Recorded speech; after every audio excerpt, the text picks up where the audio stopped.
and a co-planner, and we've got a fantastic program planned for you today. And if you look around the room, everyone is here because we want our community to be safe. I hope that you leave today with some new information, inspiration, and maybe even a few new words. First, a few housekeeping notes. Please keep your sticker on. These indicate that you've registered and are supposed to be here. This helps with our security efforts.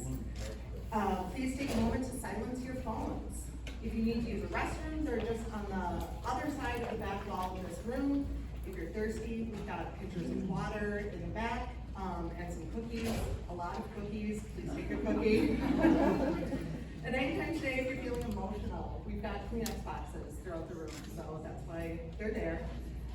We plan to wrap up by 3 p.m. So, Packers fans, I know there's a few of you here today. You'll be home in time for kickoff. We are recording this event, and the recording will be available on YouTube, and we will send a link to everyone following today's presentation. Before we move forward, a land acknowledgement.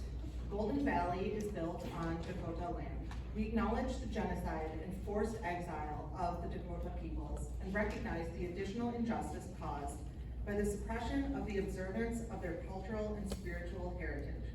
We want to celebrate and honor the presence of Dakota and other indigenous peoples living as our neighbors in Minnesota today. Now, please join me in observing a moment of silence for victims of gun violence.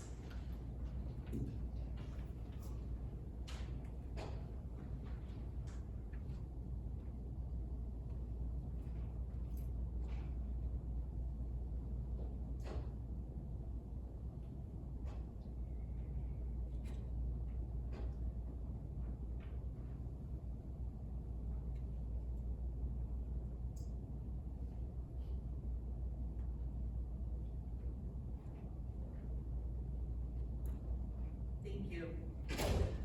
A little more about me. I am a godmother, neighbor, fun aunt, and friend to many amazing kiddos. I've lived in Golden Valley since 2015, and from 2018 to 2022, I served as vice chair for our Senate district. The assassinations and assassination attempts of June 14th impacted me greatly. My nervous system did not regulate out of fight or flight for nearly 2 weeks. I found myself right back in weekly therapy, and I'm sharing this not to be self-indulgent, but because it is okay to not be okay. And it's important to ask for help if you need it. Please reach out to a trusted friend or loved one, or consider talking to a therapist if you need support. You are not alone. I'm now converting my anxiety into action by helping to plan a fundraiser for Melissa Hortman's district that raised $1,000 and planning today's event. I am not a licensed therapist, but I'd like to share a few things I've learned in therapy that have helped me. You may have heard of Maslow's hierarchy of needs. This is a theory that our needs in each layer must be met before we can move on to seek the benefits in subsequent layers. The base layer is physical needs that we need as human beings to survive: oxygen, water, food, shelter from extreme heat and cold. And the next layer includes safety. And gun violence, when it occurs especially close to home, can send our nervous systems into overdrive, and that might impact our ability to engage with other layers, including family, friends, fun, and personal growth. This helped me to understand the base of my anxiety and how it impacts my life. There are many tools I've learned to use when I'm feeling anxious, and one of these is breathing techniques. I'd like to share one called box breathing. Here's how this works. Inhale through your nose for 4 seconds, hold for 4 seconds, exhale through your mouth for 4 seconds, and hold for 4 seconds. We're gonna practice this together a few times. Ready? Inhale through your nose, 2, 3, 4, hold, 2, 3, 4. Exhale through your mouth, 3, 4, hold, 2, 3, 4. We're gonna do it one more time. Inhale, 2, 3, 4, hold, 2, 3, 4. Exhale, 2, 3, 4, and hold, 2, 3, 4. Thank you for being open to trying that. I hope this is helpful. You can use it today or remember this anytime you're feeling stressed or anxious in the future. I want to tell you about how this event got started. At our monthly DFL Senate District 43 meetings, we often have guest speakers from affinity groups like Out Front Minnesota, Prism Food Shelf, or Moms Demand Action. Back in the spring, we had arranged for Moms Demand Action to speak at our November meeting. Following the shooting at Annunciation, my co-planner texted to ask if she thought that we should move to a bigger room because we normally have about 20 to 30 attendees, and anticipating a larger audience and more interest, she thought we might need a bigger room. At the same time, we texted each other back, what about a separate event? And it snowballed from there. So the enthusiasm for this event has been really exciting, and again, it shows that we are not alone. Everyone in this room is here because we want people to be safe. In a moment, we're going to hear from Moms Demand Actions and then ask questions from a panel of our elected officials, all of whom have school-age children. Before we do that, I want to acknowledge that this is a heavy topic that can come with many unpleasant emotions. We are going to take a moment to create a word cloud to see how this room is feeling. So please pull up Mentimeter on your phone and take a moment to plug in a few words about how you feel today. I've got the QR code on the screen here, in case you didn't get it before we began. It's also on the flip side of your program.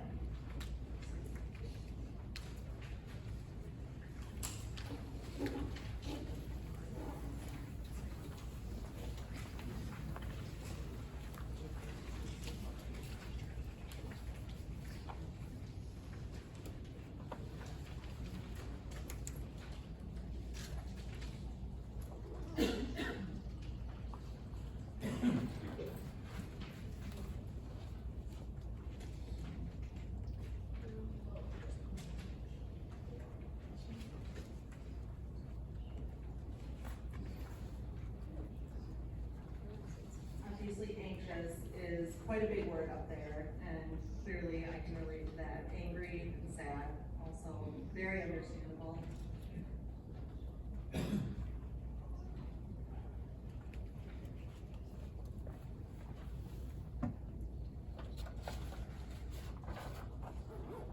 Thank you everyone for being willing to share your feelings. Sometimes it helps to just say things out loud or type them and get them over your head. Our keynote speaker today is Kate Ritchie.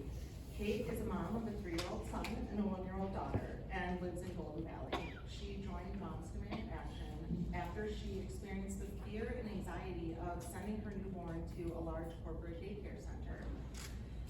After starting her career in higher education, Kate experienced a campus lockdown at Ohio State. She was then trained in the Run, Hide, Fight protocol for school safety.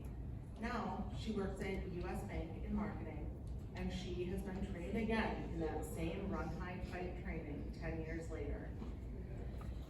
She also co-leads the Minneapolis West group of Moms Demand Action, Minnesota. Everyone, please welcome Kate Ritchie.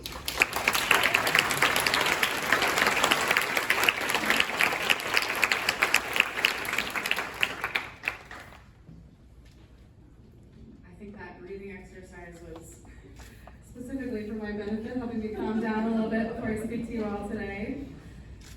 Not everyone in Moms Demand Action is a mom. You don't have to be a mom to demand action, but I am. As Lindsay said, I have 2 kids under the age of 4. So I wrote this message in between cooking dinner and bedtime routines and literally trying to practice it with a baby on my hip.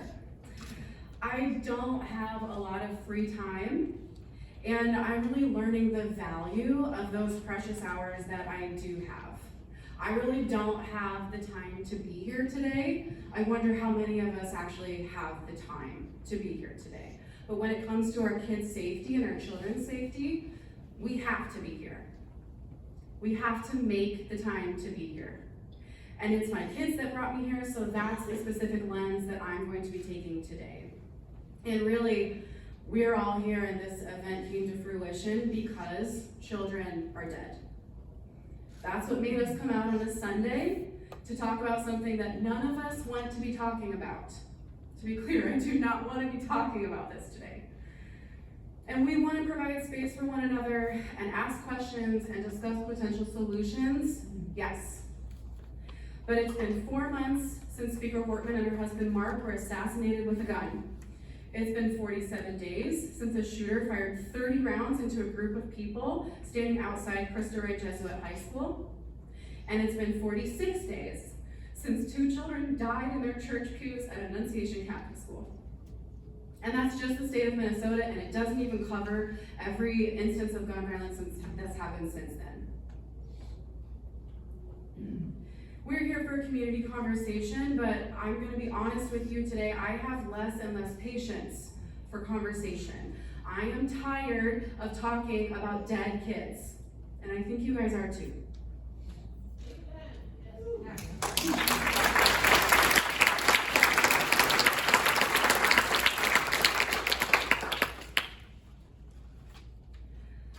We've been talking about dead kids for my entire life.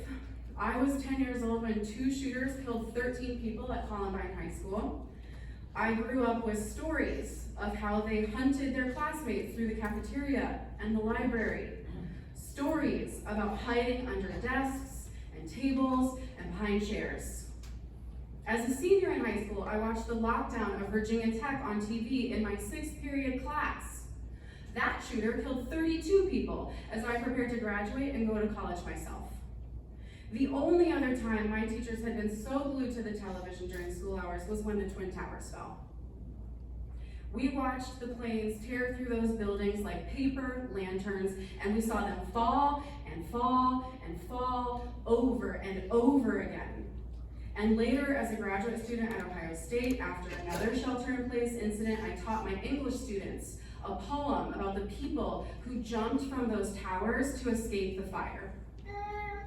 They did that at Virginia Tech too, to escape the gunfire. We went to war over that when the towers fell and killed 3,000 people.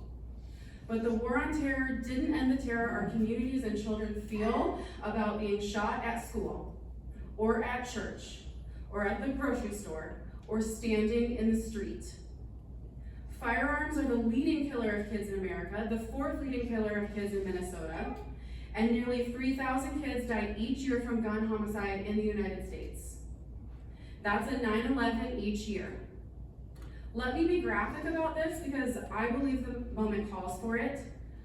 That's the Twin Towers, filled only with children, collapsing every year. We went to war over that. But that's not the response that we've seen here. After 3 decades of escalating gun violence, I think it's time for us to stop looking for someone else to solve this problem. Around the same time, I decided to join Moms Demand. A shooter killed 19 students in Uvalde, Texas, while 400 state and federal officers waited an hour to confront the shooter. 400 officers waited an hour. No one will do this for us. At a town hall with Attorney General Keith Ellison last winter, a very well-meaning neighbor expressed her desire for proactivity, and she pleaded with Ellison, but who will lead us? We need a leader. And respectfully, I think she was asking the wrong question. No one is coming to lead us. No one's coming to lead us. We need to lead ourselves. And we need to lead each other. The question we should be asking is, what can I do, what can we do to lead ourselves to a safer future free from gun violence? I'm not an expert by any means. I'm actually probably the least important person on the agenda today who somehow got the opening slot. I'm a mom who decided to do what I could, even if it's not that much, to help make our city, our state, and our country a safer place for our children to grow up. Over the last year and a half, serving as the co-lead for the West Metro's Mom Demand Action Group, I've learned a lot about the reality of opposing the gun lobby. I've learned that this is slow, it is long, and it is difficult work that's never cut and dry. It's never as easy as calling a legislator, or 5, or 10 even, and passing one law that will stop all gun violence. It's one step forward, and then it's 2 steps back. In 2023, the Minnesota legislature passed red flag laws and universal background checks, but failed to pass secure storage and reporting for lost and stolen guns. We have child access prevention, but not a full secure storage requirement that applies to every single gun owner. The steps are small and at times hesitant, and it feels like watching my 1-year-old learn to walk or waiting for her to speak her first words. We are so close, but the progress is halting and it's a bit uncertain. I've learned that this fight won't be decided in the legislature alone, that grassroots advocacy requires a combination of political will, education, and culture change. Here in Minnesota, we have a law in place that could have stopped the shooting at Annunciation. We have extreme risk protection orders, and you may have heard them called red flag laws that I just mentioned. These are available that allow a judge to order the temporary removal of firearms if someone is deemed to be in crisis and a risk to either themselves or others. This tool could have been used to prevent the death of 8-year-old Fletcher Merkel and 10-year-old Harper Moisky and the wounding of nearly 24 others. This was a failure of communication and education. Someone knew that this outcome was possible, maybe even likely or inevitable. Every time research and policy tells us that school shooters nearly always exhibit warning signs in advance. In one 5-decade review of school shooting incidents, 100% of shooters gave signs that caused others to be concerned. That is a crazy statistic to give you, 100% of shooters. Where else do we see that high of a statistic? 100% of shooters gave signs that caused others to be concerned. And Annunciation falls in this category. We had the tool to prevent this. We have the tool to prevent this, which makes it both harder to accept and clearer what work needs to be done next. This tells us that the low-hanging fruit may have already been picked. We have the law in place, but now what? The fact that it's not as easy as calling a representative or just knocking on enough doors is difficult for a lot of people to hear. Even at meetings with a friendly audience, I sometimes get defiant and even aggressive questions like, but what actions can we take? And what are you doing? Your moms demand action. What are the names of the legislators that we can call? It can be difficult to hear that the work to be done doesn't necessarily feel active. It's not even here in the metro that most of that work needs to be done, but out in the burbs. It can be difficult to hear that calling a representative that isn't yours may not have the effect that you hope. It can be difficult to hear that the foundational education and culture around safe storage, responsible gun ownership, and the nuance of school security just isn't there yet. When I say that the work to be done is in the burbs, I'm asking us to look around. How many of us in this room today already agree with one another about gun violence prevention? Is that not why we are here today? We are not the audience that we need to be talking to. And the audience we need to be talking to likely will not agree with everything that we want to do. We have to find a way to agree with them. That's why so many of the actions we recommend may not feel as active or as immediate as we'd like. Moms Demand Action is a grassroots movement fighting for public safety measures to keep our communities safe from gun violence. Public safety measures. That includes legislative advocacy, community education, and culture change. We are part of Every Town for Gun Violence, Every Town for Gun Violence Safety, excuse me, the largest gun violence prevention organization in the country. Could you advance my slide for me? Thank you so much. Our West Metro group covers Bloomington, Eden Prairie, Edina, St. Louis Park, Golden Valley, Hopkins, and Minnetonka. It's a pretty large region. We are a network of moms and dads, students and teachers, caregivers, and concerned citizens. We're volunteers. Our meetings are in the evenings, our events are on weekends, and you'll notice, especially if you've emailed me over the last couple of weeks, our emails are sent late at night after dinners are cleared and after the kids are tucked into bed. In a movement like this, no contribution is too small. No amount of time spent is not valuable. Every minute spent advocating or educating helps bring us closer to a future where our children do not have to hide under desks. I've introduced who we are, but let me also say who we are not. We are not anti-gun, we are anti-gun violence. We are not only Democrats or only Republicans, we support anyone who supports common sense gun legislation. We are not enemies of the Second Amendment. We are gun owners and friends of gun owners who believe in responsible gun ownership. And we are Americans facing a uniquely American crisis. Every Time for Gun Safety ranks the strengths of Minnesota's gun laws as 14th best in the country. But number 14 doesn't mean that much when our country sees 26 times the amount of gun violence as our peers in other developed nations. In the state of Minnesota, the 14th best state in the nation for strength of gun laws, 1,200 people per year are wounded by gun violence. 527 people are killed by it.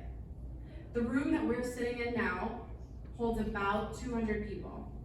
This room doesn't hold half the number of people that we lose to gun violence each year in our state.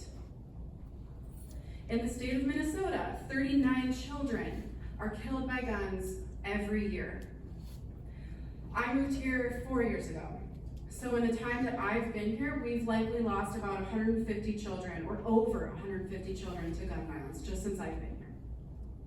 The median millennial who grew up here in Minnesota, like my husband, may have seen the loss of 1,300 kids to gun violence. For perspective, that's the same size as Cooper High School. Median age boomers, like my mother-in-law, who have spent their lives here in Minnesota, may have experienced the deaths of closer to 2,700 Minnesotan children in their lifetimes. That's more than the undergraduate enrollment of Macalester College lost in one lifetime.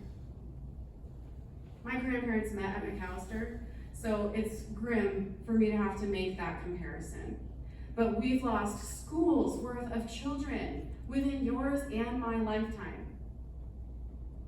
In the state of Minnesota, we know that smart policy saves money, but we also know that inaction costs even more. And inaction on gun violence costs the state of Minnesota over $6 billion per year. $105 million of that is paid by taxpayers. Our reactionary state response to gun violence costs over $1,000 per person, which means that a family of 4 ends up paying $4,700 per year to absorb the cost of gun violence in our state.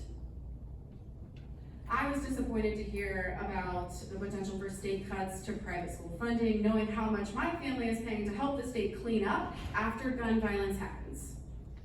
I understand that the state doesn't think it should have to pay for my kids' private education, but I don't think that we should have to pay for the state's inaction on a tragic and costly gun violence issue that is preventable. And here's where I might get some pushback against such a personal argument and against such strong language, because I can't see everything that's happening behind the curtain at the state capitol. I know we have gun sense advocates fighting for us there. And just last month, Senator Ron Lack spoke at our West Metro meeting about his 2 decades of work trying to push forward common sense gun legislation in our state. And at my son's own school, large investments have been made in new double entrance security doors, expanded camera coverage, and discussions of bulletproof glass. This is clearly not abandonment. We may not agree with it, but it is not abandonment. This is a concerted effort to keep children within their walls safe, because the public policy and support outside of those walls does not. But here's the problem. School shooters usually have a connection to the school. In one review of incidents over a span of 50 years, up to 75% of them were perpetuated by someone who knew the school. So why do we continue to harden our schools when most shooters already have access to the school and are familiar with security protocols? Why are we hardening our schools and sealing them up when the shooter may already be inside? Because it's low-hanging fruit. It's easier and a lot more profitable for construction and security companies to swap out security doors than it is to pass secure storage legislation, or lost and stolen reporting laws, or assault weapons bans. But let's also be generous in this moment rather than only pointing fingers. It also feels more secure, and it feels more proactive to increase the defensive posture of our schools, doesn't it? It feels like we're doing something. It's a tangible, visible action that makes people feel better. It's the same reason everybody drives these huge, sturdy SUVs that'll get you through a snowbank and keep you protected in a crash. The problem isn't necessarily hardening the schools, although that normalizes that schools are unsafe, which should never feel normal.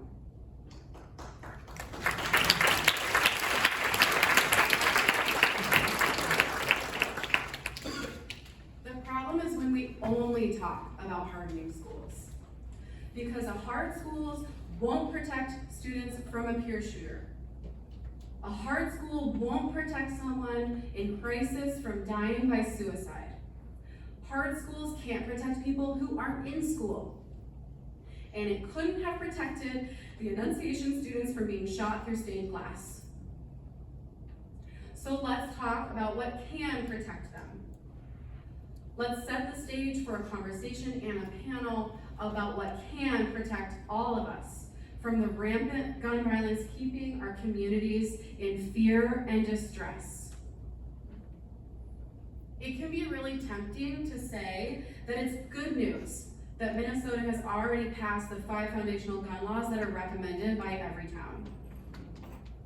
But I'm not here with you today to make us feel better about gun violence in our state. It's not my job here today to make us feel better about this.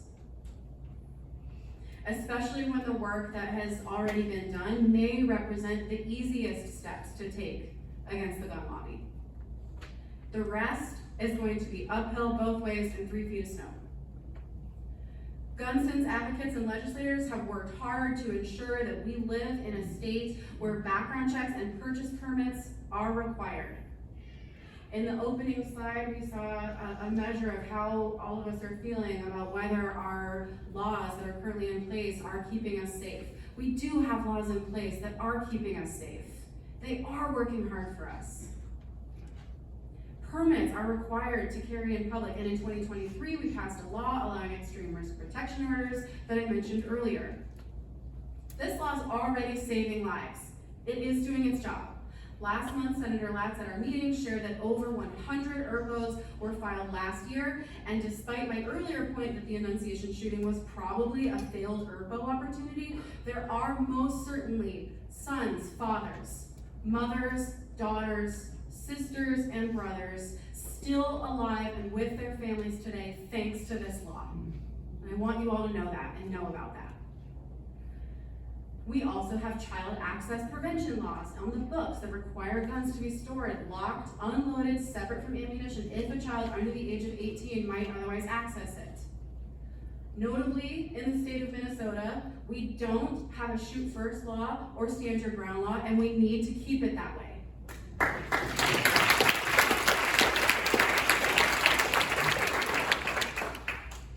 But we need to build on this foundation. Because even though we don't have dangerous shoot first, de-escalate later laws, we also don't have an assault weapons ban or a high capacity magazine ban. Nothing blocks the carry of guns at our state capitol or political protests. We don't bar domestic abusers from having guns during the period of a restraining order, and as we all know far too well, in the state of Minnesota, we don't bar the use of deadly force by police. The extent of what we don't do to prevent gun violence is breathtaking. But we're supposed to be talking about what we can do. So let's set the table for later discussion and for our panel. These tactics seem reasonable to me. They seem common sense. Or as we like to say in Moms Demand Action, they seem gun sense. Lost and stolen reporting would require gun owners to report lost or stolen guns to law enforcement within 24 hours of realizing that they're missing. We attempted to pass this in 2023. We should try again. This would greatly assist our police officers in identifying potential risk and returning guns to their rightful owners so they can't be illegally used in crimes. Required training to purchase guns has deep precedent and should already be familiar with most of the public, since we already do this for heavy machinery like forklifts in a manufacturing plant or the car in all of our garage. And passing a full secure storage law rather than just child access prevention would be a major victory legislatively, but would also allow for penalties to be applied if law enforcement discovers safe storage isn't followed. That would be helpful. This is the part where you come in and where we all come in today. Because in order to keep pushing this movement forward and turning these common sense goals into actual legislation, we need consistent community action from regular people, like me, and also like you. For more than a month, we've been calling for a special session to ban assault weapons and high-capacity magazines. And what has the response been? Yes, that sounds like it. There's been no consensus on ways to move forward. It's been a flat-out refusal to even come to the table. We're just not there yet. And I know that's hard to hear and it's hard to say, we are just not there yet. But the three tactics I mentioned are common sense. They support our law enforcement. They build upon laws we already have, or they're familiar to the public because we do the same kind of regulation in other areas. These goals are possible. This is possible. Are they flashy? No. Do they grab major headlines? Maybe not. Do they make you stop scrolling on your feed? Probably not. But they shorten the distance that we have to cross to get things like an assault weapons ban. When we narrow the gap between where we are now and where we want to go, we can start building bridges to a safer place. It's not a consistent strategy to use tragedy as a reason to pass our highest goals. We need everyday advocacy to help pass everyday legislation that leads to safety every day. We just have to lay the foundation. We need to educate our communities. One way we support community education is through our sister program, Be Smart. Be Smart volunteers educate our communities about responsible gun ownership and secure storage using the SMART acronym that you see on the screens. S is for secure all guns in your home or vehicle. M, model responsible gun ownership. A, ask about unsecured weapons in other homes. R, recognize the role of guns in suicide because 90% of suicide attempts with a gun result in death. If you or a loved one is in distress, consider temporarily removing guns from your home. And T, tell your friends, family, and peers to be smart about gun safety. If you'd like a little bit more information on how to get involved with Be Smart, we have some QR codes for you here. I'll wait just a moment because I'm about to advance one more.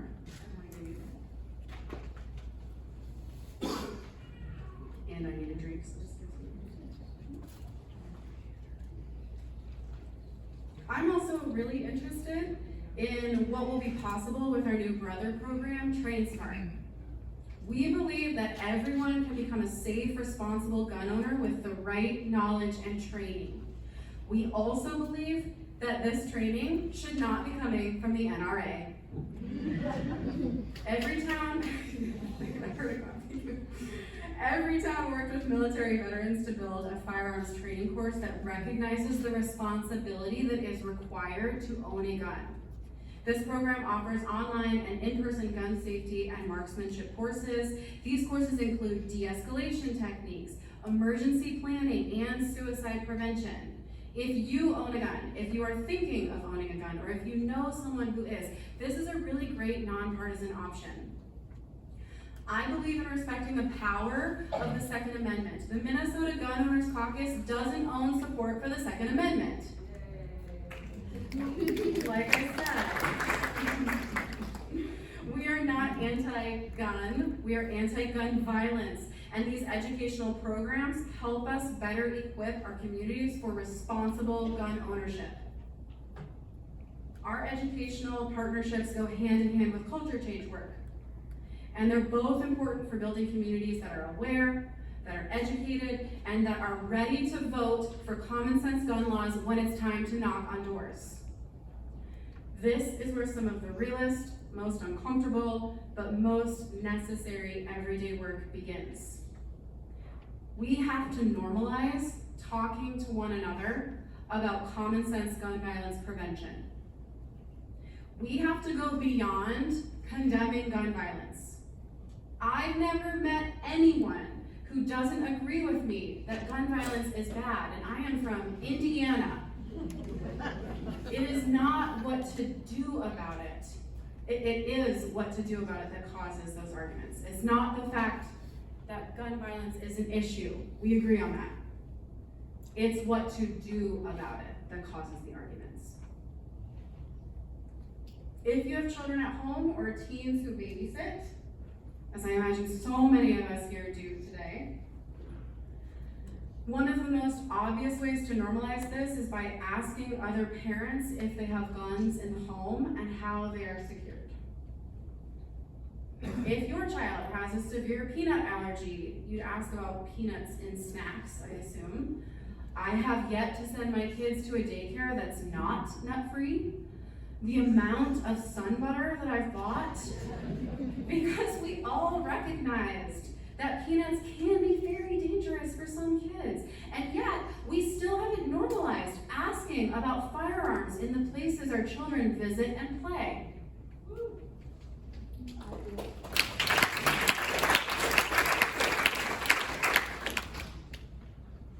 The next time your child receives a playdate invitation or your teen is asked to babysit, practice this conversation. It might sound something like this. Thank you so much. Max would love to play at your house, and I would love for him to play at your house and get out of my house. He doesn't have any nut allergies, so no worries about snacks or lunch, but can you tell me if you have firearms in the home? How many of us feel a little catch in our chest hearing that? I did, I know what I'm about to say, and I still feel like, wow, that's bold. What are they gonna think of me? I wanna be a good neighbor. Maybe that's not my place to ask about that. Let me tell you, it is your place. It is your place as a parent, it is your place as a caregiver, and it is your place as a concerned citizen about the gun violence in our communities. It is your place. And what if they reply, yeah, Kevin has a hunting rifle and a handgun, but they're on a shelf in a closet where the kids won't find them. We're really happy to have them over, send them over. Now what? That's clearly not what I wanted to hear. But we have to move through this, and we have to build this muscle for the safety of our kids and for the safety of our communities. My response to that might be something like, oh, thank you so much for sharing. Max is really curious right now. He's been getting into a lot lately. So if the guns aren't locked and stored separate from the ammo, I'm really not sure how he would react. Would you be open to allowing Bennett to come over here instead? We'd really love to have him. Just kind of spin that. This is an example of the everyday work that we need to do in our communities. And this is what we need to model to other people. that conversations about responsible gun ownership are normal, and that we expect our friends, family, and neighbors to take the gravity of that ownership seriously. This is how we put in the work every day, so that when election season comes, the people behind the doors we knock on are ready to vote for gun sense candidates. It does us no good to knock on doors where they are not primed. We need to get them ready to vote for our gun sense candidates.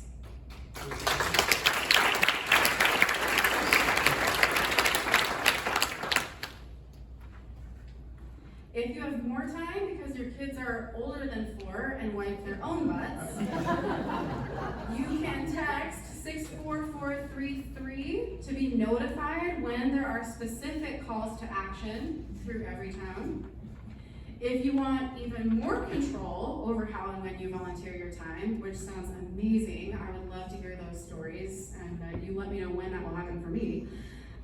You can download the Demand Action app, and you can scroll through the calendar, and you can pick which event is the best way for you to engage and for you to donate your time to this cause, and the way that you would like to help push this movement forward.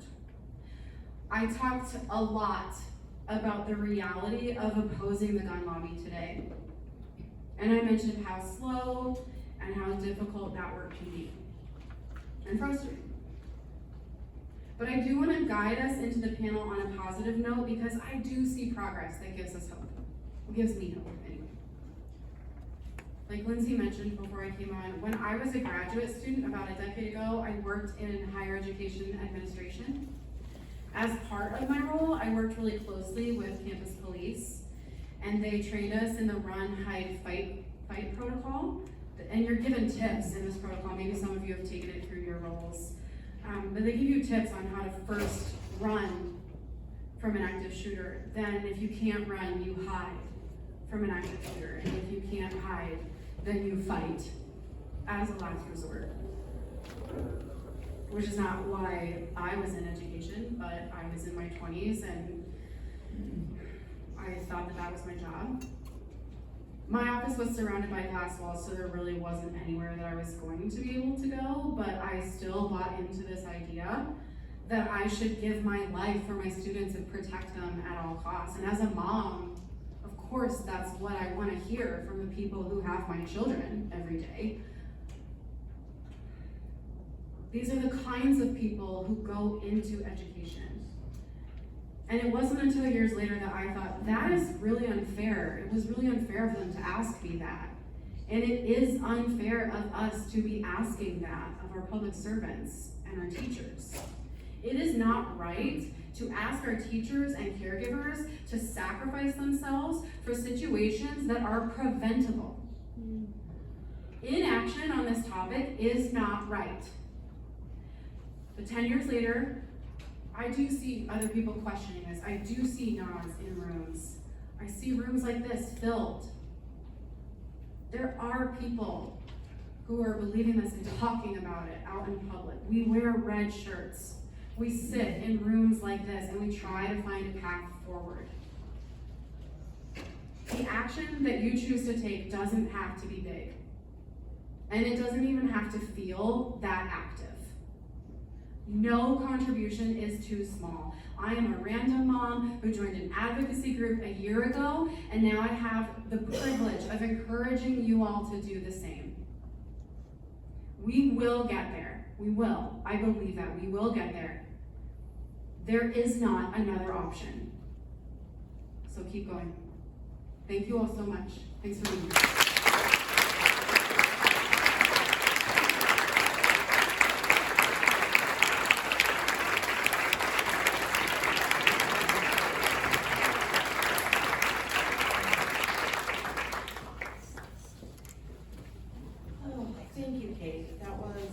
Really wonderful. I do not think I will forget the mental image of Twin Towers filled with children. That was really helpful. We are going to take a few minutes before our panel Q&A to give you time to practice those difficult conversations. We're going to put a sample script up on the screen, and we will reconvene in just a couple minutes here.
word conversations.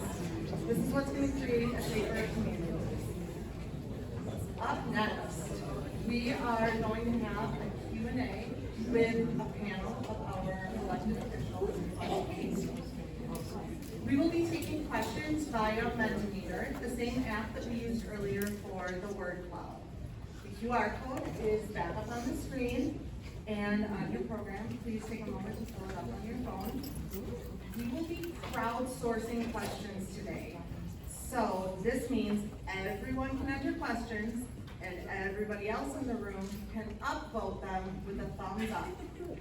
This way, we're going to get to the questions most important to everyone. Be sure to scroll to see all of the questions. As questions are upvoted, I will invite the person who asked the question to ask a question to the panel. We do have two lovely moderators who will be combining questions and removing duplicates. Remember, you are in a safe place. You are among friends. There are no bad questions. If you have a question, chances are somebody else in this room has the same question. We may not have time to get to every single question today, but we will share contact information for our representatives following the event. We have three wonderful volunteers moving around the room with microphones. Jillian Rosenquist is a mother of three. Sophia Guinness is a mother of one, and Bill Devins is over here. Bill is a father of one. Jillian and Sophia are Golden Valley City Council members, and Bill is our current chair of Senate District 43. When I say the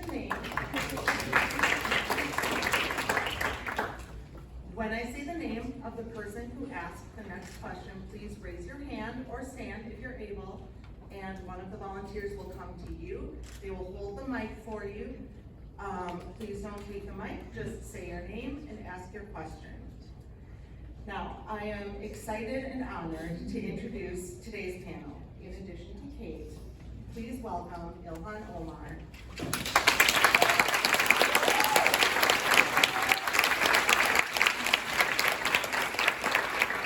Ilhan is a mother of four and our United States Congresswoman for CD5.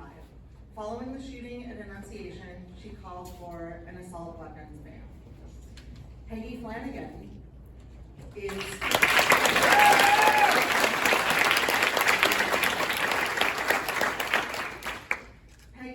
Siobhan's mom and Minnesota's Lieutenant Governor. She's on the executive branch that signed several gun safety bills into law during the historic 2023-2024 DFL trifecta Minnesota legislative session.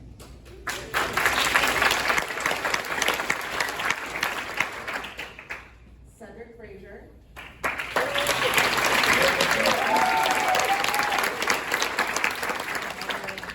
has three daughters and is our representative in 43A. Cedrick was an author of the Extreme Risk Protection Order Act that went into effect in 2023.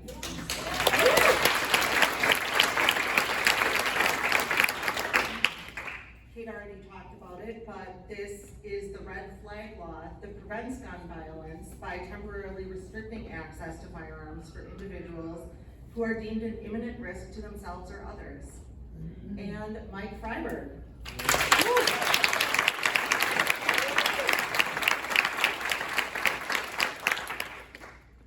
Mike is Rose and Joe's dad and our representative for 43B. Mike was co-author of the bill to prohibit the sale or transfer of assault weapons in 2024 and co-author of a 2023 bill expanding background checks to include private party sales of firearms.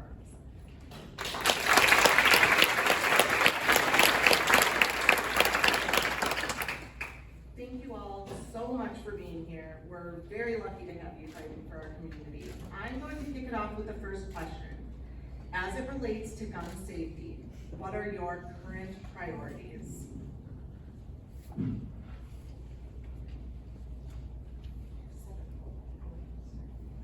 Thank you, Lindsay. And before I get to that, I just want to say thank to SD43 organizers folks for helping organize this event. It's much needed. Thank you. And especially to Lindsay and Melissa for getting things together to make sure we can have this conversation that we seem to be having way too much, too often. And we should not have to continue having this conversation. Some of my priorities that I'll be focusing on is strengthening the red flag law bill that we already have in effect. What we haven't talked about is we've started to look at the petitions that came in for some of the situations where those petitions were granted. And we can clearly tell you, when you read those petitions, the allegations in those petitions have shown us that folks were ready to commit mass shootings. We removed those weapons and those mass shootings didn't happen. So we know, whenever we hear someone say, doesn't matter what we do, it's not gonna change anything, that's a lie. It's a bold, flat-faced lie. That's what it is. We know that we can prevent these things from happening. We're the only country where it happens and we keep saying we can't do anything about it.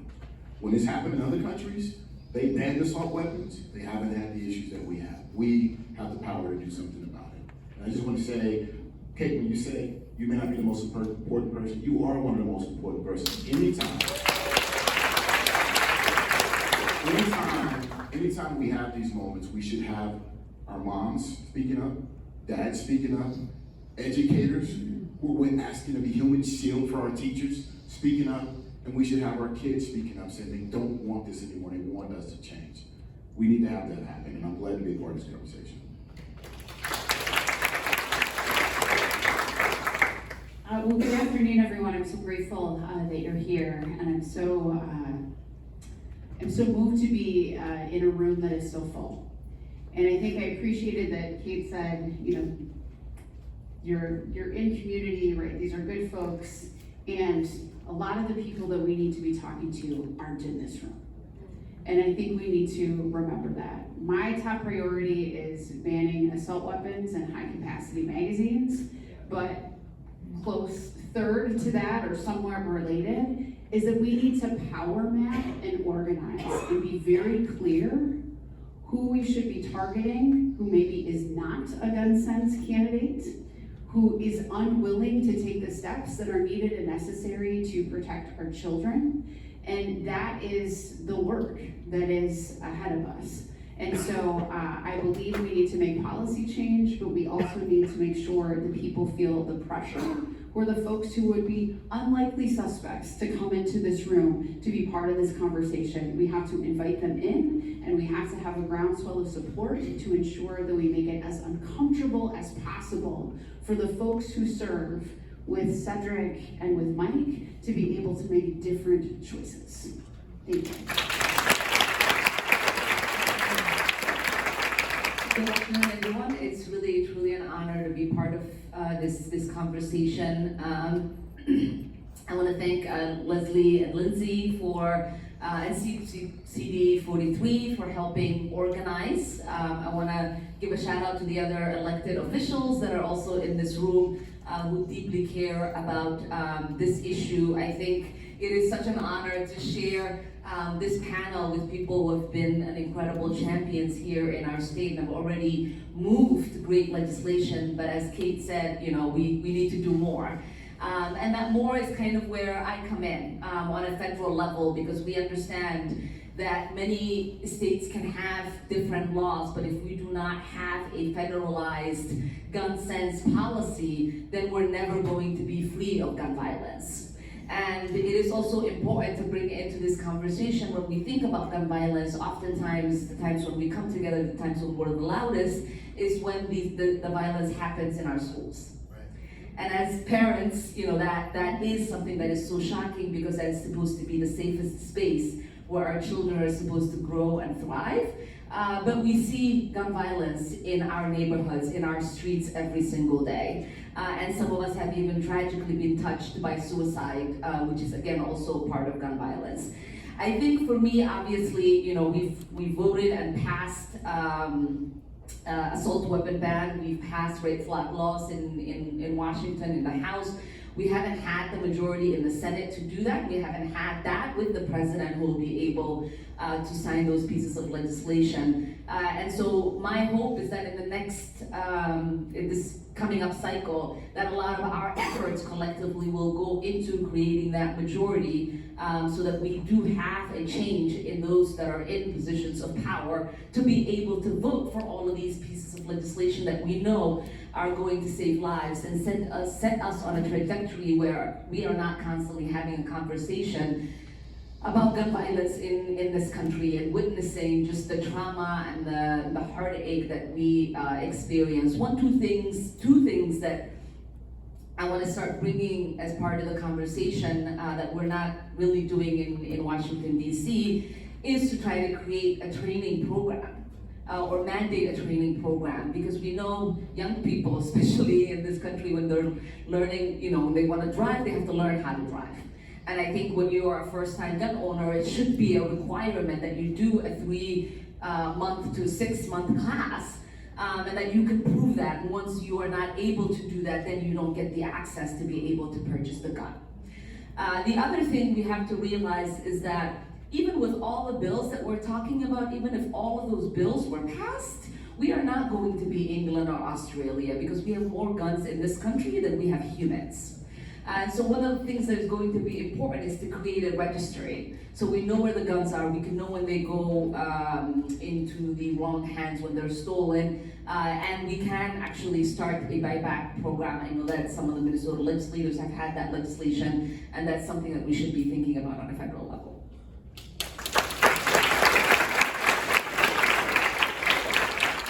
Thank you. So thank you to District 43 DFL for putting this on. Thank you to Kate Ritchie for your really powerful opening remarks. I think those were amazing. Thank you to the elected officials who are here. I do see State Senator Bonnie Westland is here from Plymouth. She is actually the chief author of the lost and stolen reporting bill that Kate Ritchie mentioned. I see Golden Valley Mayor Rosalind Harmon is here. Thank you for being here. So, on a policy level, banning the sale of assault weapons and high-capacity magazines is certainly, I think, the most critical issue right now. I mean, we know policies like that work. We know, yes, my wife, Lauren, is here. The audience is directing me to hold the microphone up a little closer. So, thank you, Danny.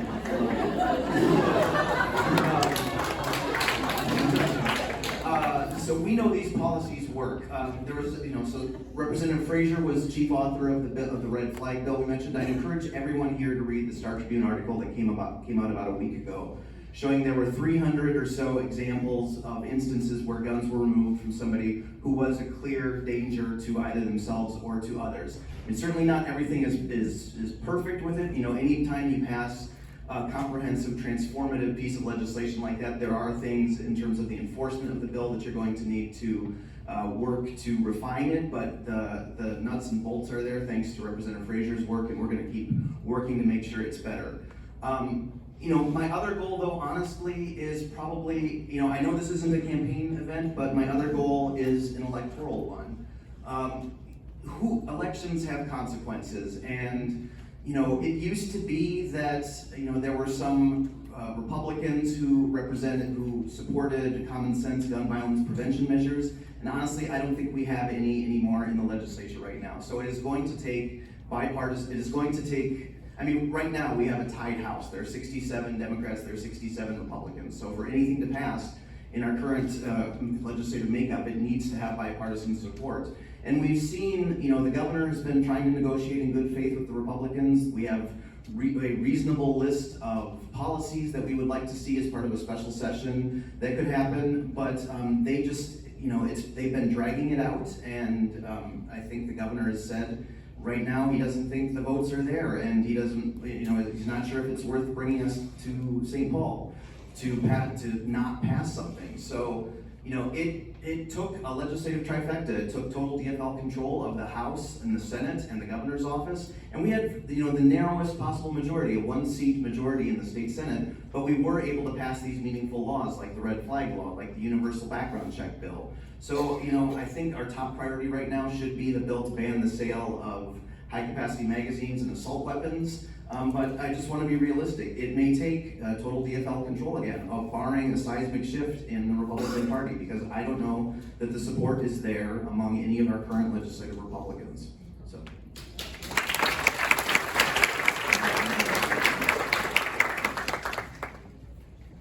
Right, do we have a question?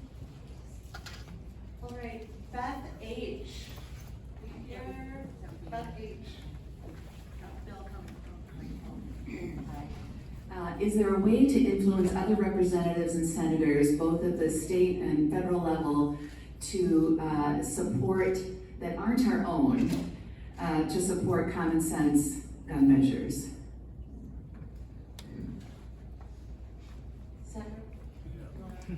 Thank you. Yeah, I mean, there's always the power of influence, calling folks, sending letters, knocking doors, these community events, getting into spaces where the folks that are opposite of where we are on these issues, to have them hear the voices of the people that really want to see that change and make them uncomfortable.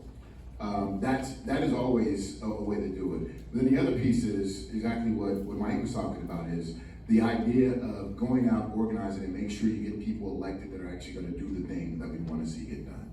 Folks that are actually going to want to come together and vote affirmatively and not be concerned about losing an election certificate, but be more concerned about saving lives. That's the way to get that done. So those are a couple of ways you can do it.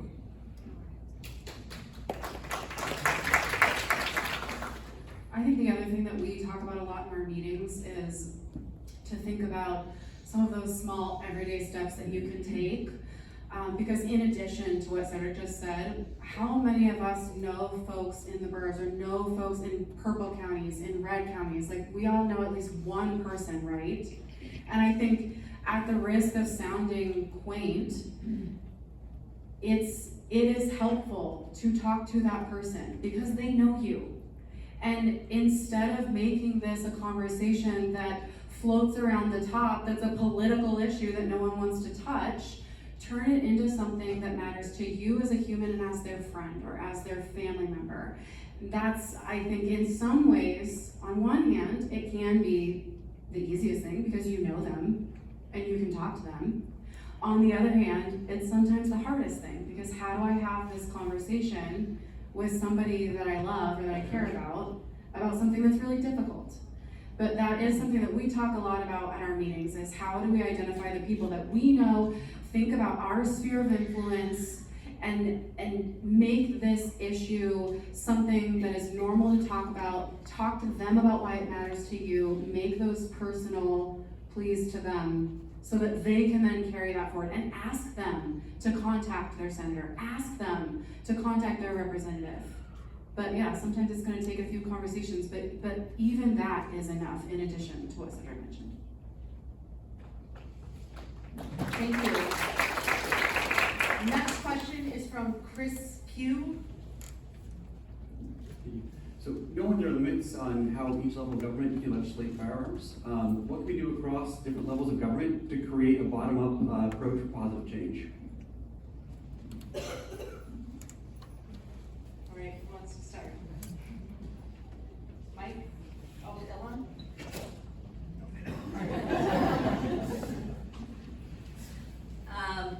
So I mean, obviously, you know, on a federal level, that's the easiest way. If we can get it right on a federal level, then we don't have to worry about the piecemeal piece, right? Of trying to get all of these states to try to do the right thing.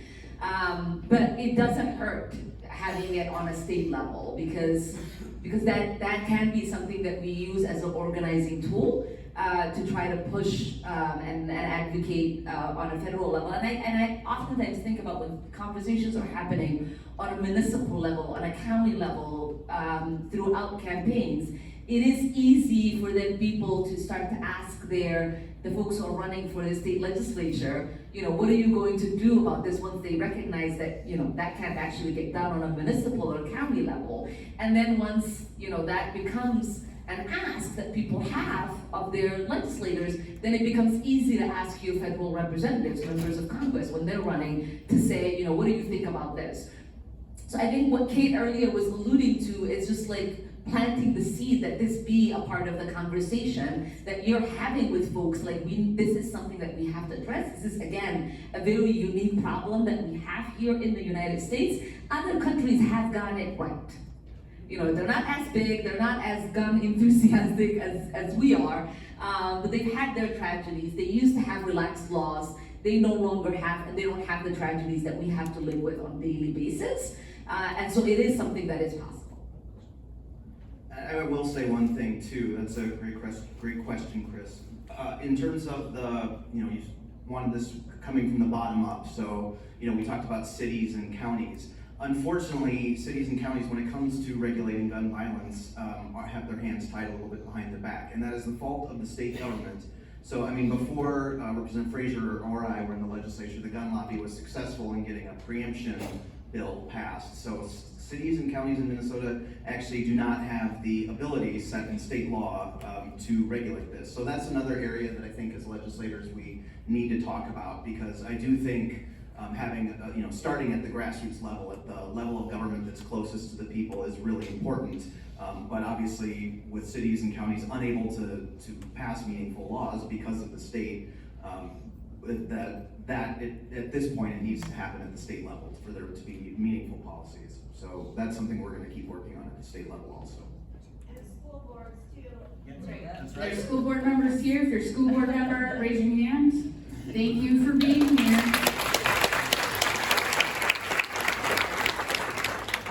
So, like, this room is also just an example of that, right? School board members raising their voices, mayors, city council members raising their voices, and when you go to them and say, like, I am in this with you.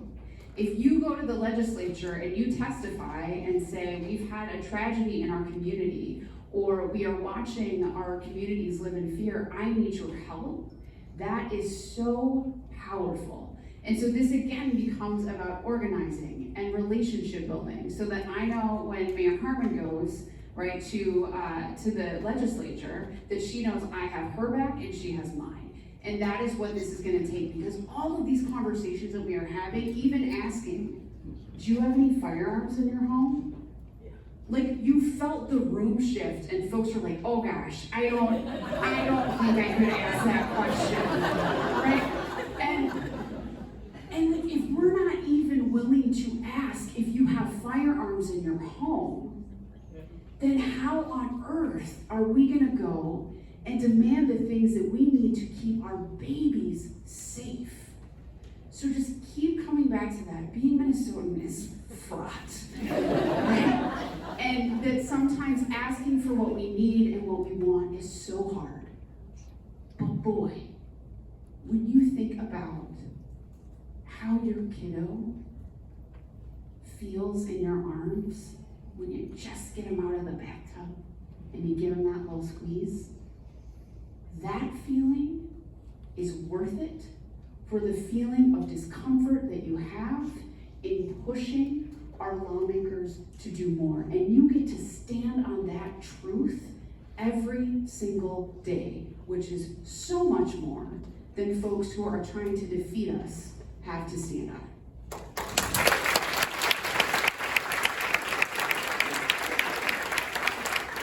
To your question about the bottom up, I just wanted to impress. So I grew up on the south side of Chicago. In Illinois, and in particular in Chicago, we have really tough gun laws, gun safety laws in that state. Yet we have some of the highest number of homicides committed by gun violence. The reason we have the highest number of homicides committed by gun violence, most of those guns, over 60-70% of those guns, do not originate in the state of Illinois or within the city limits of Chicago. It used to be they would come up and they could track it along the highway from Mississippi that had no gun laws whatsoever. You could just go, drive down, buy a gun, you could buy about 4 or 5 guns, come back and sell those guns. Now, Kate mentioned Indiana. We track those guns from Indiana. There's really there's like 1 or 2 gun shops we tracked, like there's like 40% of the guns came from this gun shop bought by straw purchasers, brought back into the city of Chicago in response to a lot of the gun violence. So that's why, if we didn't have this preemption thing, and then if every county and every city and every state did it, it'd be great.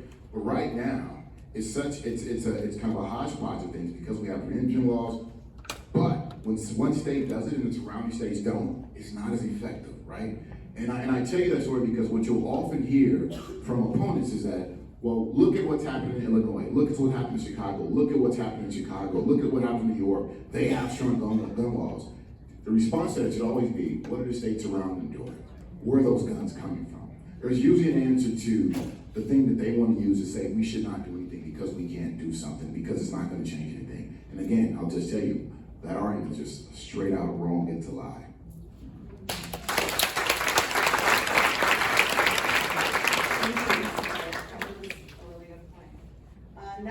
question, we have Amy. Hi, thank you all for being here. I'm Amy from Golden Valley. What are the arguments from people who oppose common sense gun laws? Like, why are people so against these things that, I mean, we call them common sense because that's what it feels like to me. And why are people so vehemently against training for gun ownership when we have so many trainings for other dangerous objects? Thank you, great question. Kate, Peggy.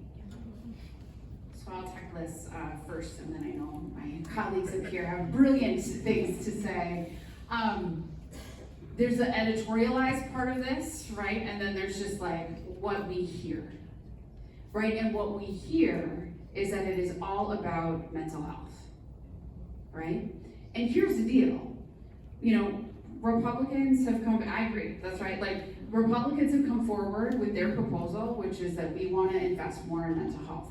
Fan-freaking-tastic, right? Like, I am on board with you.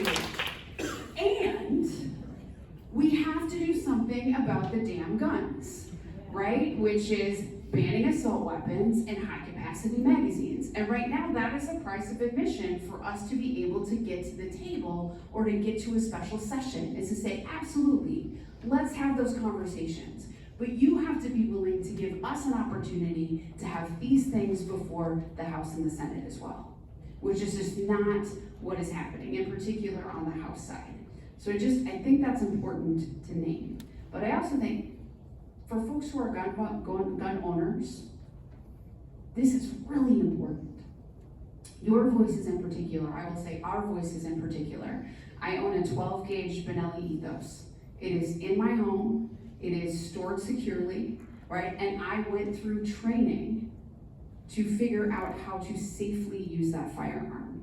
Now, it was something that was important to me to be able to use that safely, right? I'm a pheasant hunter, and as I was learning to go do that, because you don't work with tin walls without learning how to shoot a pheasant, but do so safely.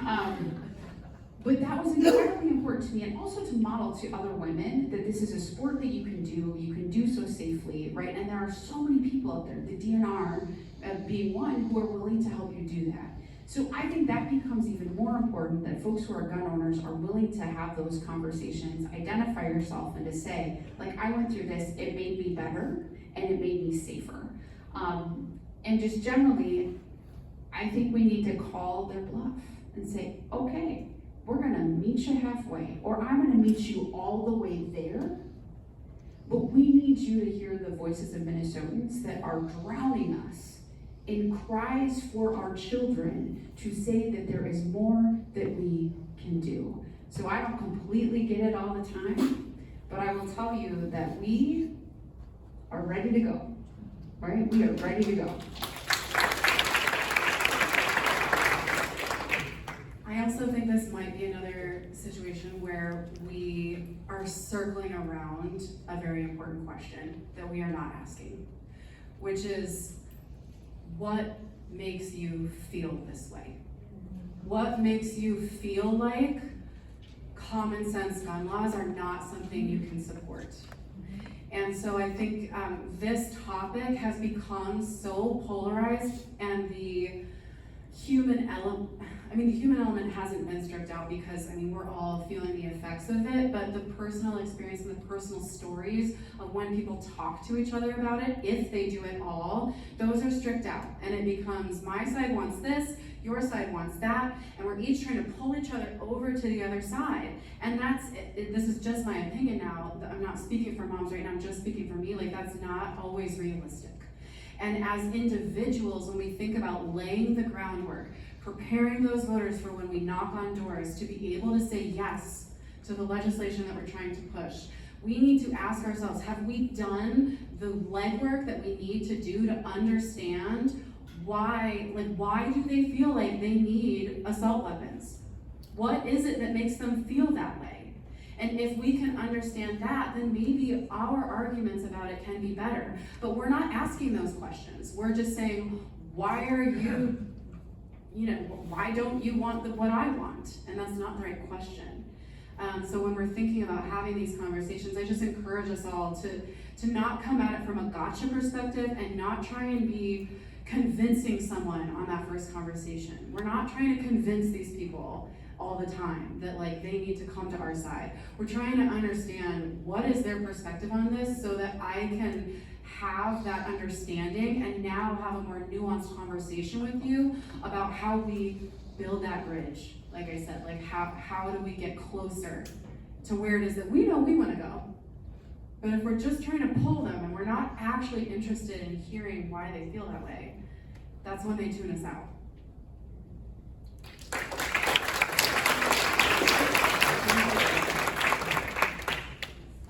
Nick.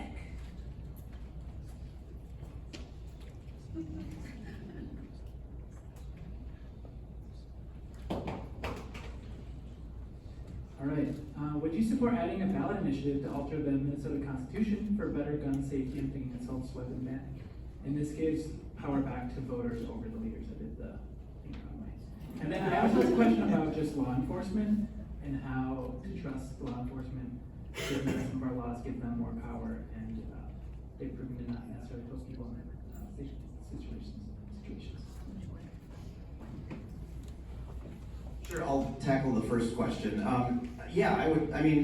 I support any method of getting a ban on the sale of assault weapons and high-capacity magazines adopted into law. I will say a constitutional amendment in Minnesota has to get legislative approval first, so it still needs to pass under our current makeup. That would mean it would need to get bipartisan support. So, I do think it's something that can be done by statute also. I mean, that's how we were able to get the red flag law passed, universal background checks. I think there could be a reason to do it by constitutional amendment as well. It's harder to change. And frankly, it's something that people support. And I think it would, if it were a constitutional amendment to ban the sale of high capacity magazines, I think it would pass with a huge percentage. I think, honestly, that would help other common sense gun violence prevention candidates get elected further down the ballot also. And I think it would show the public that this is something there's a huge amount of support. Because kind of to the last question too, if you're just having a conversation with a person on the street who does not hold elective office, I think you'll find they'll be pretty reasonable. I think a large percentage of people, and maybe Kate knows the exact specifics, support common sense gun violence prevention measures like a ban on the sale of assault weapons and high capacity magazines. When you get to elected officials though, especially those who hold partisan offices, Republicans who are backed by the NRA and other gun rights groups, you will find the argument can go very differently, and the the arguments that you get against them are not always made in good faith. So I do think there's a difference between just what an average person on the street thinks and how an elected official might tackle the same question.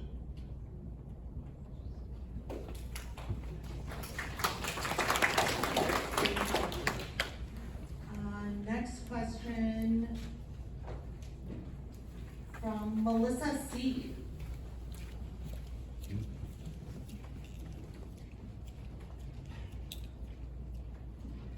What's the downside of having a special session? Let's get the Republicans on the record.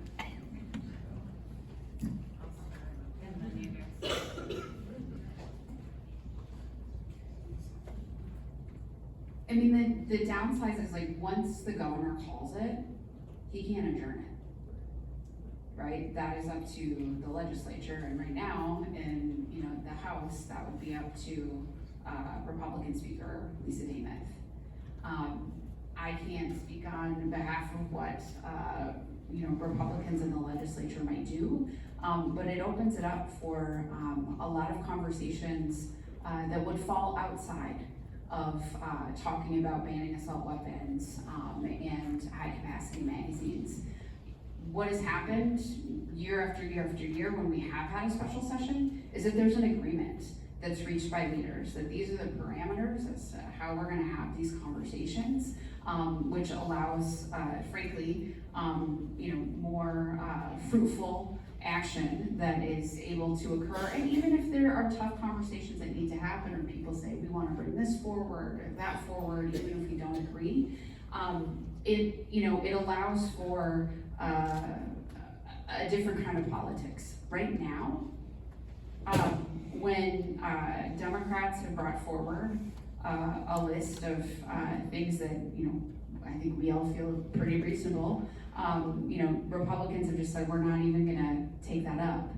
And so I wanna make sure that everybody is using their time and talent and treasure in the best way possible. So if we're gonna go down there and bang our head against the wall, or are we gonna do things like this in town halls and districts where people need to hear from us, and making those calls to people who need to hear from us, that folks care. And I think right now, the organizing work that is happening amongst hundreds of clergy, that's powerful. That is powerful. Folks who maybe have never signed a petition before or come to the Capitol are showing up. That is what is required of us. And so I will let my colleagues speak to how fraught that can be. But I think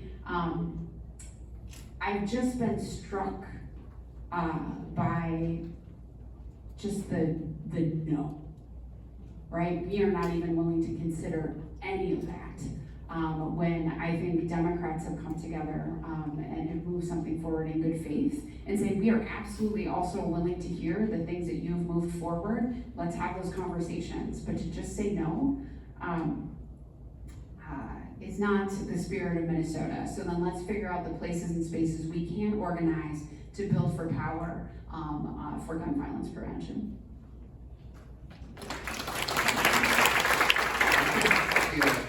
Once we go in, like the governor doesn't have the power to shut it down. I think what you'd see is what we've historically seen. You would see a lot of filibustering, and that filibustering would devolve into things that have nothing to do with gun safety, nothing to do with protecting our kids, protecting our educators, nothing to do with any of those things. I remember one debate for 8 hours.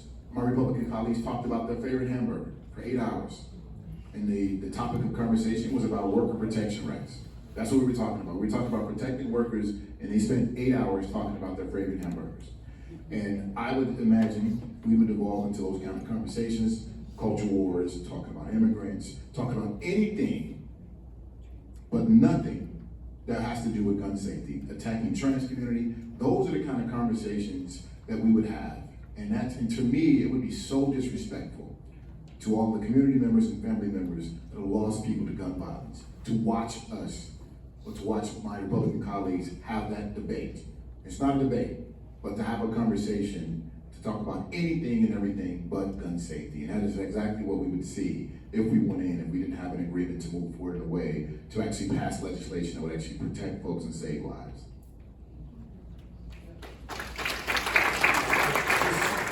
In the question too, there was a statement that we should put them on record. The only thing I would add is there's no guarantee that they even we're able to get them on record. Because right now, with the Republican Speaker of the House, she has the ability to decide which bills get called up. So, any calling up a bill takes bipartisan support. So, there might be procedural votes taken on the bill, but no actual substantive vote on the bill that would truly put them on the record. And I don't expect, it wouldn't go out of committee, and I don't think that they would actually be on record in a meaningful way.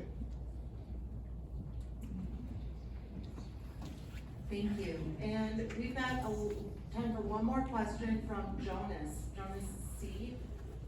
I got it. Thank you. Hi, Jonas Fournier. Curious when it comes to preventing gun violence, what are some things we can do, other levers we can pull besides gun regulation? I know I'm thinking things like mental health, and you kind of addressed that. Closing the bipartisan divide, put a plug in for ranked choice voting, other things. What other things can we pull, and how can we pull those levers in order to make an impact to prevent gun violence? I will speak to just one piece here that I think ebbs and flows to the amount of how much we talk about the issue of domestic violence. We have a tremendous amount of violence that happens behind closed doors, and we don't talk about it.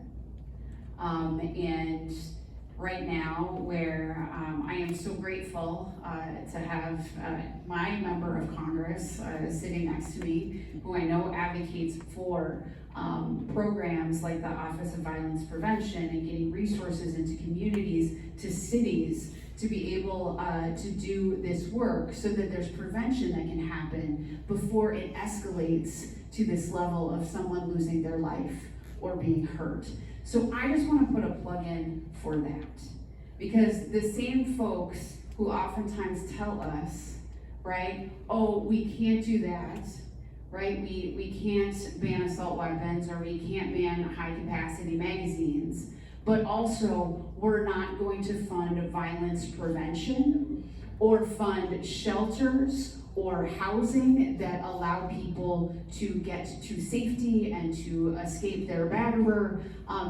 I just think that has to also be part of this conversation, and we can have a more comprehensive conversation. And those are the places where we should be able to do bipartisan work together, and places where law enforcement across the entire state of Minnesota can get down with those kinds of conversations too. So we absolutely have our policy priorities, but we need to do more to say, we have to make these investments in prevention and in community and be unafraid to talk about the issue of domestic violence. And when we see that number, 39 kids, how many of those kids were attached, right, to an incident of domestic violence, right? Like, we can't be silent there. So this is a related tangent, but I think it's part of your question, because that is how gun violence shows up oftentimes in community.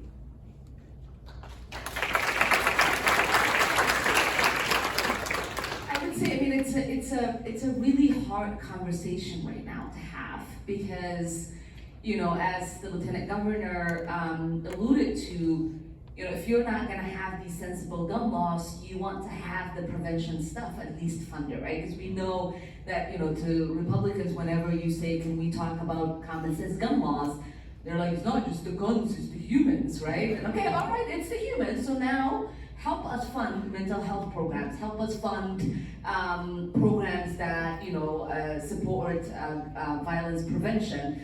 What they're doing right now is that they're gutting gun violence prevention programs.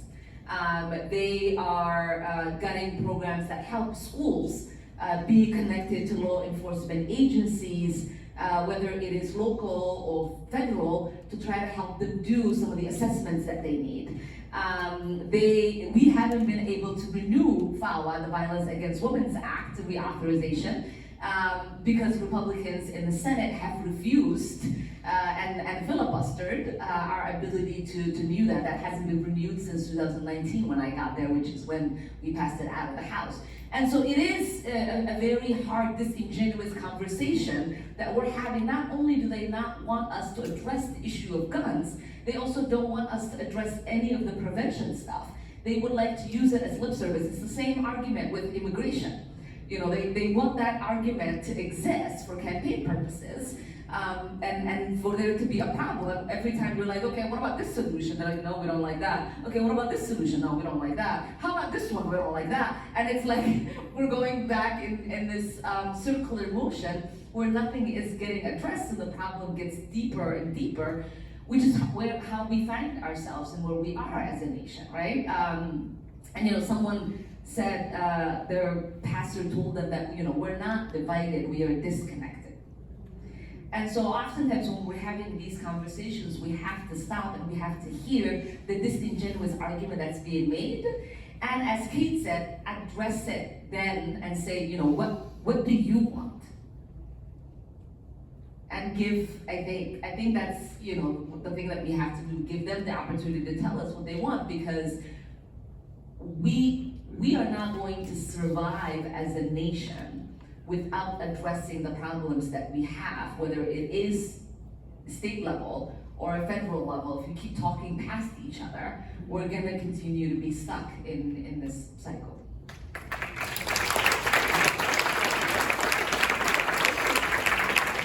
There's just one more piece that I wanted to add to to that in addition, that I just can't leave the stage without also speaking to the importance of death by suicide with gun violence.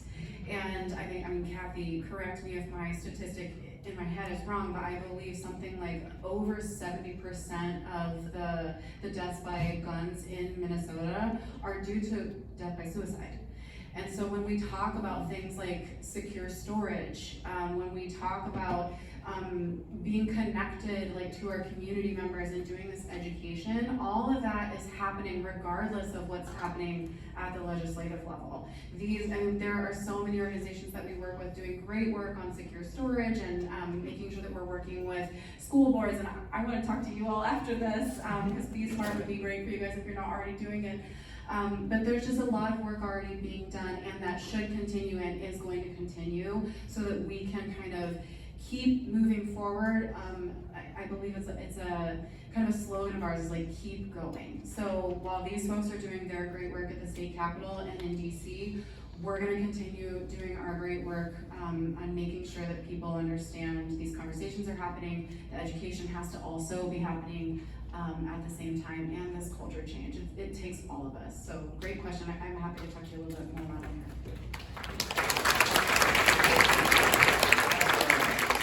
Jonas, thank you for asking that question, because what you're getting at is, what are the root cause issues, right? Like I said, in our country, when we have gun violence that we have, the reason it's so tragic is because we have access to so many weapons. But the root cause that usually leads to it is something that is also preventable. When you're talking about high poverty, you're talking about poor educational outcomes, when you're talking about lack of good paying jobs, when you're talking about lack of affordable housing to have. All of those things go into an impact. When you look at the data, when you look at gun violence happens, typically, if those numbers are high, and the things I just mentioned, you're gonna see a lot of gun violence. So those root cause things, we can invest, and we have the resources as one of the richest countries in the world to do so. As one of the more affluent states, we can do it in this state as well. But oftentimes, in the political arena, and I always tell people, the thing I hate about politics is the politics. Because people want to keep the political wedge issue, to beat you over the head with that to win elections, as opposed to taking care of people and making lives better for people. And we can do better at that.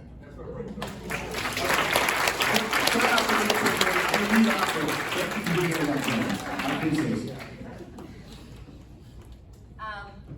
I know that one of the pieces that Kate mentioned in the slot was about what is our responsibility as a community.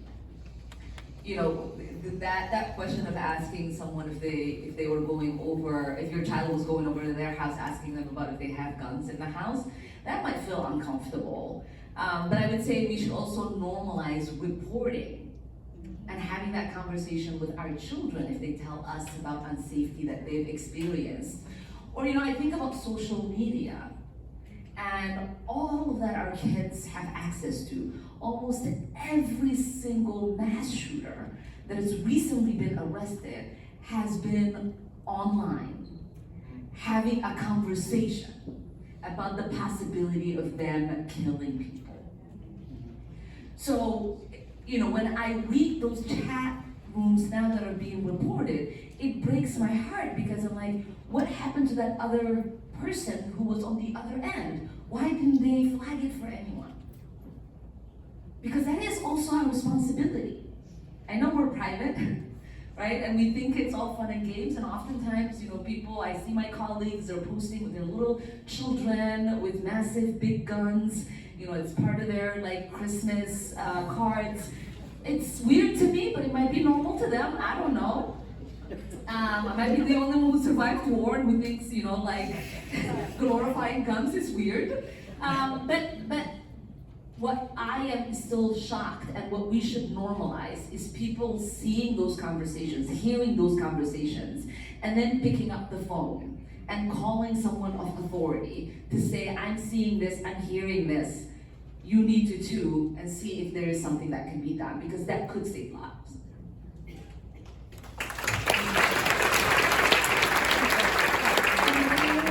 Thank you so very much. Another round of applause for everyone.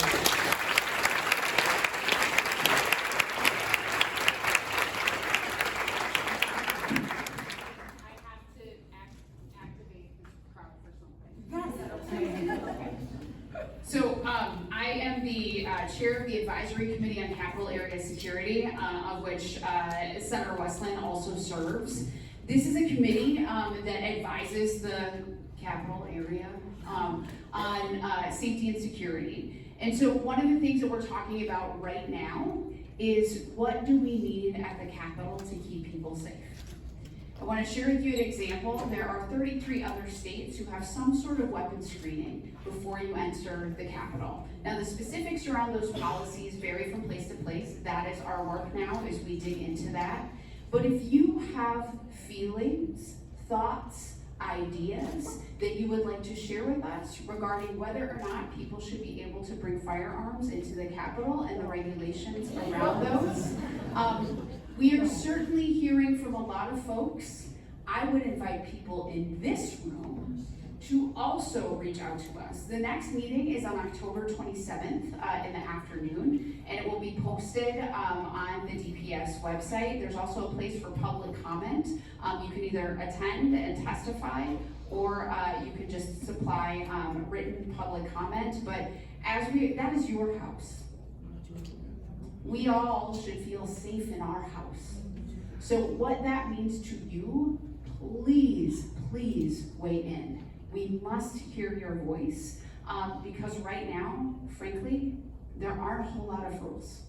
And in order for us to make recommendations, we need to be able to hear from Minnesotans. So that is my invitation to all of you to please participate in this process. Thank you.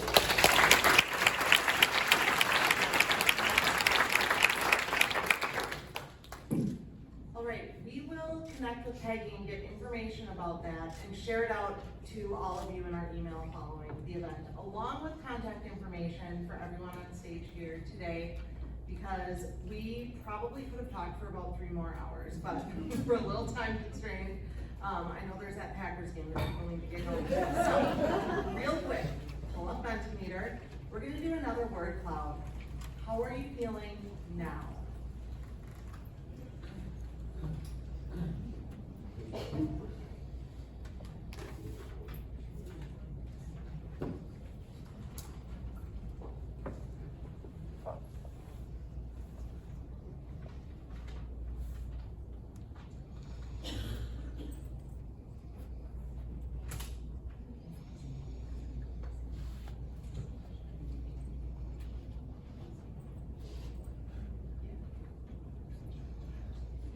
I think seeing some of these words, we can consider today's event a success. I hope that you will carry with you the hope, the determination, and the energy that you're feeling right now in the coming weeks and months. A few weeks ago, Barack Obama shared something on Instagram that I found inspirational, and I'd like to share part of it today. He begins by quoting Martin Luther King Jr. The arc of the moral universe is long, but it bends towards justice, except it doesn't bend on its own. It bends because we pull it in the direction of justice. And when we don't, it doesn't happen automatically. Just like democracy is not self-executing. It requires effort. It requires will.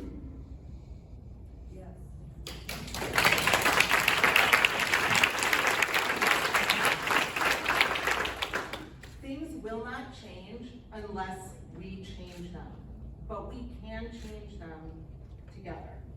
Real quick, our last Mentimeter moment, share the ideas that you have for taking action toward gun safety in our community.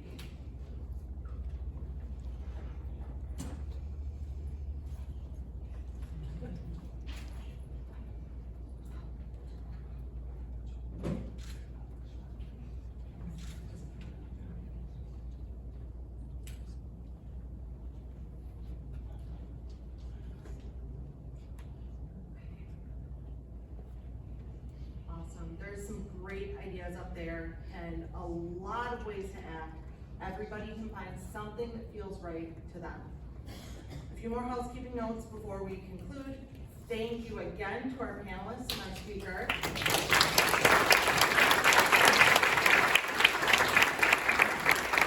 Thank you to all of our volunteers. It takes a village.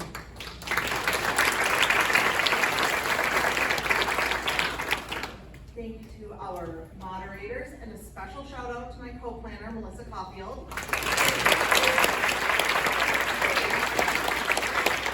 And thank every one of you for coming today.